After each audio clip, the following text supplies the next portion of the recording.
nom du Père et du Fils et du Saint-Esprit. Amen. Le Seigneur soit avec vous et avec votre esprit. Frères et sœurs, écoutons la parole de Dieu. Première lecture. Élie a prié de nouveau et le ciel a donné la pluie. Lecture du premier livre des Rois au chapitre 18, du verset 41 à 46. En ces jours-là, le prophète Élie dit au roi Akab, « Monte, tu peux maintenant manger et boire, car j'entends le grondement de la pluie. » Akab monta pour aller manger et boire. Élie, de son côté, monta sur le sommet du Carmel. Il se courba vers la terre et mit son visage entre ses genoux.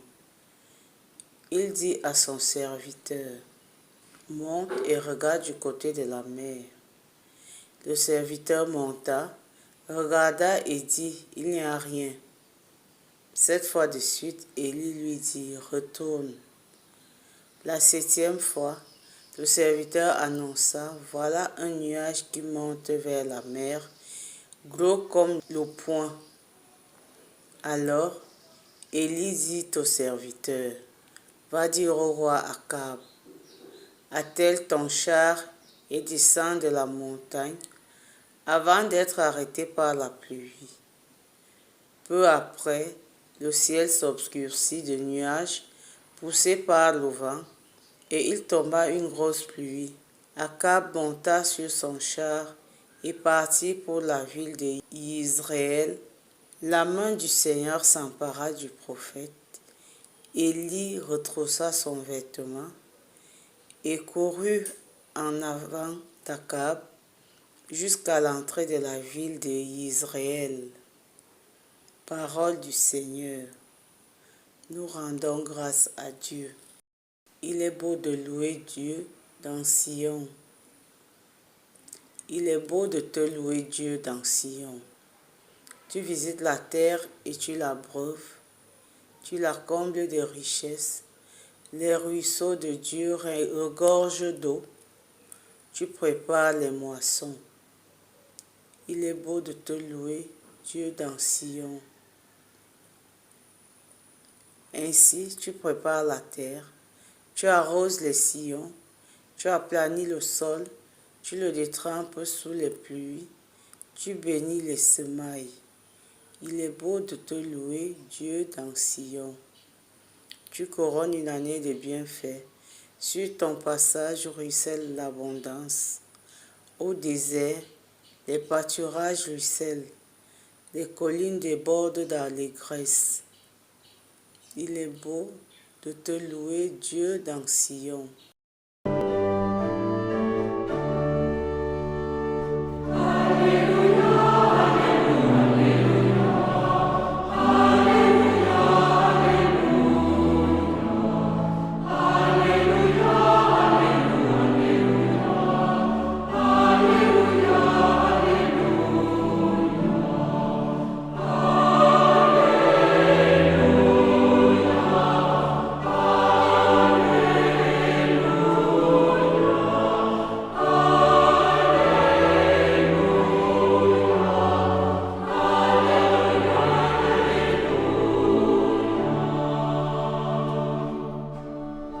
Je vous donne un commandement nouveau, dit le Seigneur.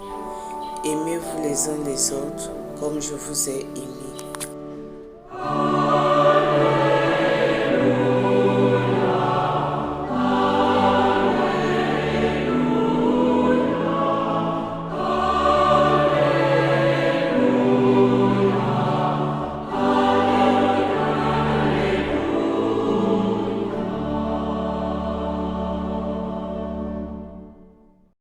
Le Seigneur soit avec vous et avec votre esprit. Évangile de Jésus-Christ selon saint Matthieu. Gloire à toi, Seigneur.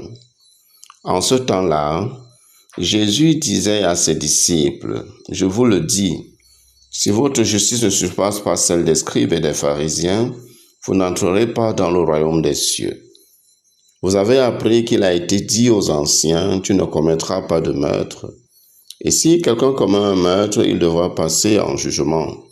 Eh bien, moi, je vous le dis, Tout homme qui se met en colère contre son frère devra passer en jugement. Si quelqu'un insulte son frère, il devra passer devant le tribunal.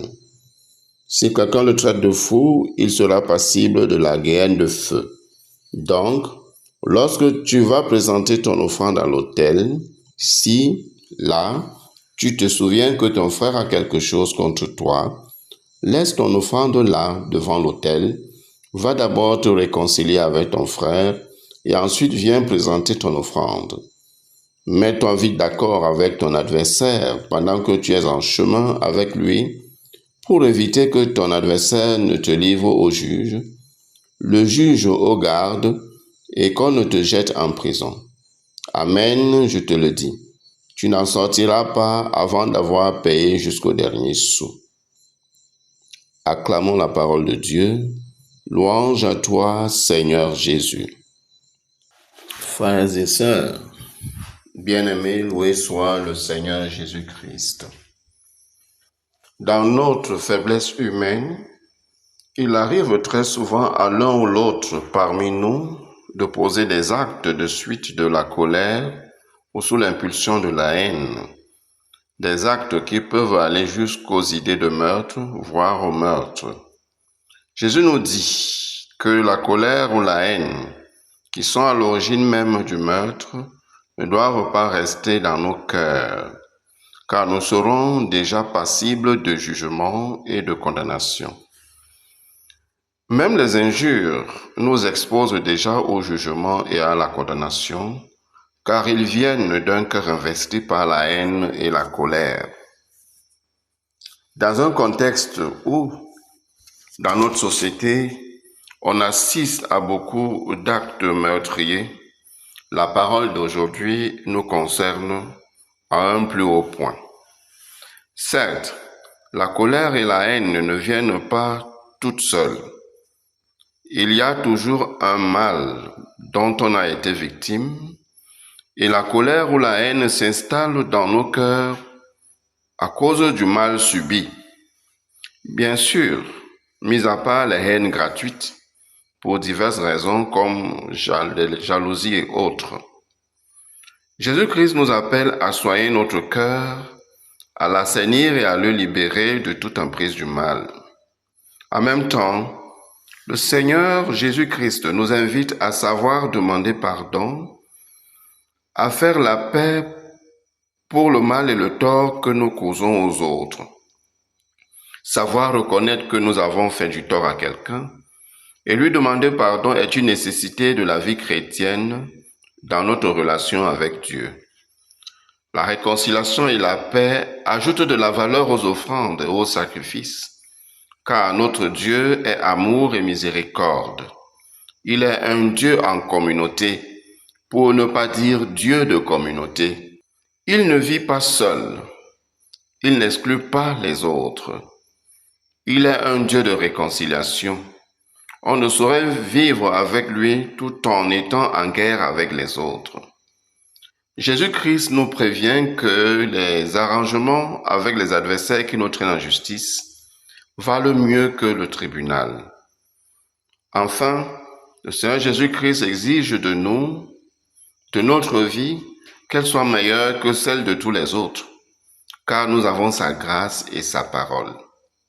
Seigneur Jésus-Christ, aide-nous à savoir vivre en amis, de l'amitié et de l'amour et de la réconciliation. Amen. La deuxième lecture nous met face à la fin de la sécheresse et à l'arrivée des premières pluies en Israël. Le Seigneur Dieu et son prophète Élie mettent un terme au châtiment qui pesait sur Israël suite à sa faute. La pluie, signe du pardon de Dieu, arrivait avec tellement de force qu'il a fallu que la main de Dieu s'emparât du prophète pour que dans sa course, elle arrive aux portes de la ville d'Israël. Le Seigneur est prompt au pardon et à la restauration.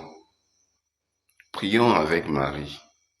Sainte Vierge Marie, bienheureuse Mère de Dieu et Mère des hommes, prie pour nous afin que nous sachions soumettre nos cœurs à la volonté de Dieu. Amen. Loué soit Jésus-Christ, à jamais.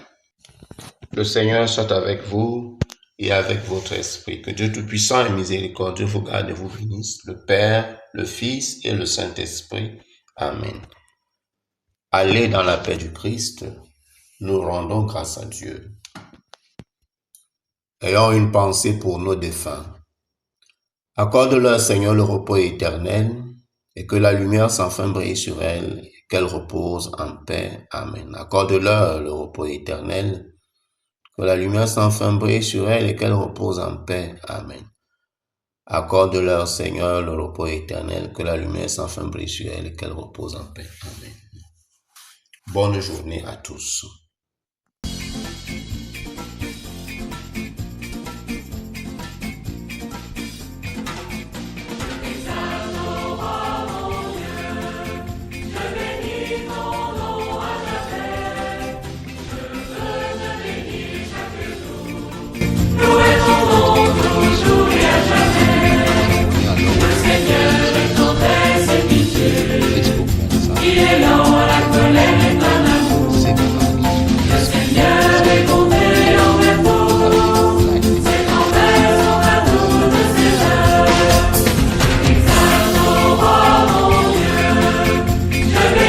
Ton nom.